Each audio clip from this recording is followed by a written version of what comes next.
Well, the abduction phenomenon is something that it's unusual. Let's just say that. It's not something that I ever expected to be interested in when I first started out working in this subject.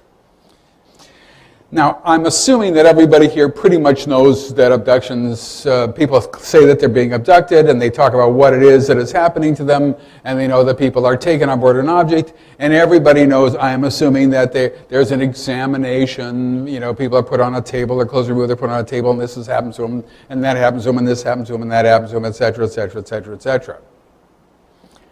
If nobody has heard of that, I would be surprised. That's all over the place.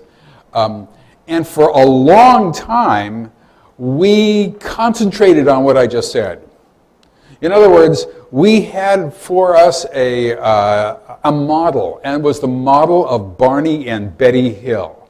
This is a case that happened in 1961, and it came to public attention in 1966. And there were a couple who were traveling through New Hampshire on their way to Portsmouth late at night. Their car was stopped. They were taken on board an object. They were given physical examinations and released.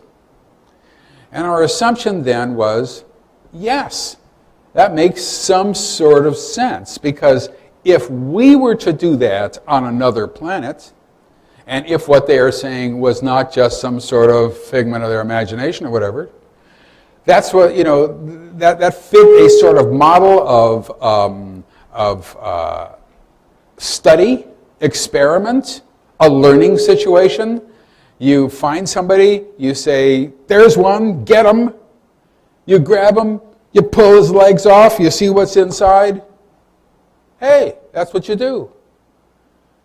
The model is the experiment. And this is a model that I used and that I labored under. And all researchers use that model. And if you read Secret Life, in the back of my mind, I still have that model in the book. The evidence did not hold for that. We could not sustain the evidence for that. The evidence just plain wasn't there. What we've learned is that an examination of a person is never the reason for an abduction. How's that? It's not just that it's something that happens all the time. It's never there's always some other reason for an abduction. It might take place during what we think is an examination phase, but it's not the reason. And when we looked at this phenomenon more and more, we began to understand that this simply was not an experiment. It wasn't a learning situation. They weren't trying to find out what makes us tick. This was a program. There was an assembly line kind of quality to it.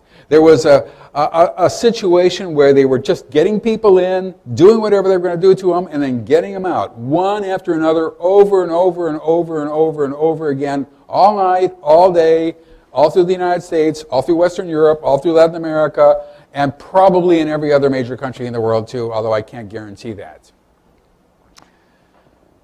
Well, as a program, that means that it has a beginning, we would assume, a middle, and an end, because a program generally is goal-directed. In other words, there is a reason why they're doing it. And so when I wrote The Threat, I wrote about the program involved with this phenomenon. And rather than going through all the aspects of the abduction phenomenon, what I want to talk about is sort of the reproductive aspects of it to a degree. Now, not totally and completely, but to a degree.